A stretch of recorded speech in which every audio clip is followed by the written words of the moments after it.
अवधूत चिंतन श्री गुरुदेव दत्त. माझ्या सर्व साधक बंधू गेलेंनो, आज आपण तो महासुखाचा निमथा पावे ह्या सौ शकुंतलाताई आपटे महाराज यांच्या पुस्तकाचं वाचन चालू आहे आपलं.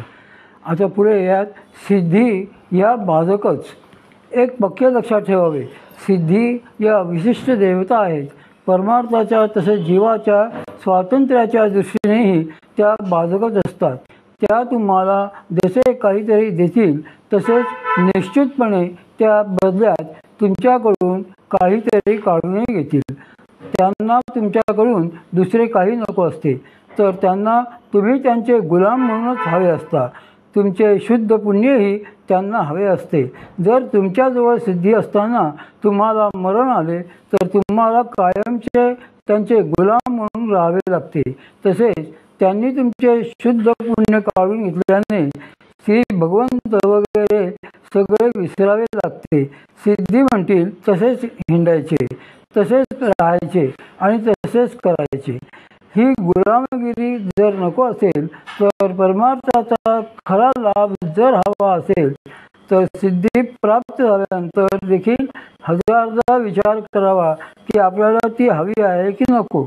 श्री संत एकनाथ महाराज याचमुळे एकनाथी भागवताच्या 15व्या अध्यायात श्री भगवंतांचे उद्धवांप्रती झालेले बोलणे उद्धृत करीत असे सांगतात की अहेतुक करिता माझे भजन, तेने शीघ्र माझी प्राप्ती जाण, ते सिद्धीवरी घालिता मन, आली नागवण मुत्साप्तीची, ज्यासी विषय भोग लागे गोड, तोची सिद्धीची आहे चाड, ज्यासी माझे प्राप्तीचे कोड, तो वांछिना बंडरुद्ध सिद्धीचे. पावत पावता वाराणसी, जो वस्तीसी गेला वेशागृहासी, तेथे भुलोनी तिच्या भोगासी, सर्व स्वतीयसी समर्पी.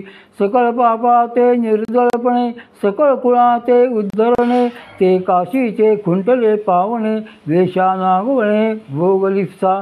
तेशीच सिद्धीची ही कथा, माझे प्राप्तीसी प्रणिबंधभूता, माझे ध्यान ज्ञान वैराग्यावस्था, नागवुनी रीता सांडिती. माझे प्राप्ती निकट जाण, उठे सिद्धीची नागवण, भोगे छळावया व्यामोहकवण, विलंब कारण मत्प्राप्ती. माझे स्वरूप अद्वैतता, तेथे सिद्धीच्या नानावस्था, ते मायेचे व्यामोहकता, जाणतता उद्धवा. माझे प्राप्ती आड सिद्धीचे विघ्न, हे चितुर कळावया जाण, म्या सर्व सिद्धीचे निरूपण, संपूर्ण सांगितले. श्री एकनाथी भागवतामध्ये अध्याय 15 श्लोक 33 हा आहे. मूर्तिमंत नागवण. श्री भगवंत उद्धवांना असे सांगतात की अहैतुकपणाने माझे भजन केले असता त्या योगे माझी प्राप्ती फार लवकर होते, पण त्यावेळी जर सिद्धीवर मन ठेवले तर माझ्या प्राप्तीला अडथळा येतो. ज्याला विषयभोग गोड वाटतात तोच सिद्धीचा लोभ बाळगतो, परंतु ज्याला माझ्या प्राप्तीची खरी आवड असते तो रिद्धिसिद्धीच्या थोतांडाची मुळीच इच्छा करीत नाही.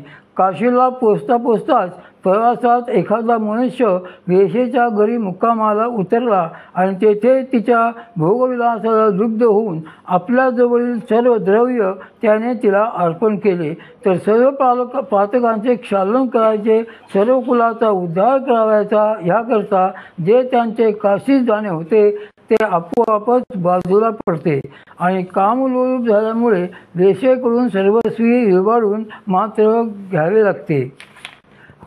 सिद्धीची गोष्टही तशीच आहे. त्या माझ्या प्राप्तीला अशाच प्रतिबंधकारक होतात आणि माझे ध्यान ज्ञान व वैराग्य स्थिती यापासून साधकाला परांग करून कफल्लक करून पुरते नागवून सोडतात. माझ्या प्राप्तीनजीकच सिद्धीची विभाडणूक चालू असते.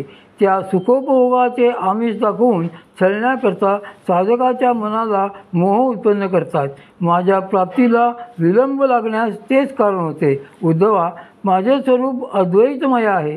त्यापाशी येताना सिद्धींची जी अनेक स्वरूपे मार्गात दिसतात ती खरोखर मायेची भूल होय हे लक्षात ठेव. माझ्या प्राप्तीच्या आड सिद्धीचे विघ्न येत असते हे तुला कळावे म्हणूनच मी सर्व सिद्धीचे येथे समूळ व संपूर्ण निरूपण केले. सिद्धीविषयी प्रत्यक्ष श्री भगवंतांनीच केलेले हे मार्मिक विवरण आपण सर्व साधकांनी कायम लक्षात ठेवले पाहिजे. उद्या आपण अर्धवट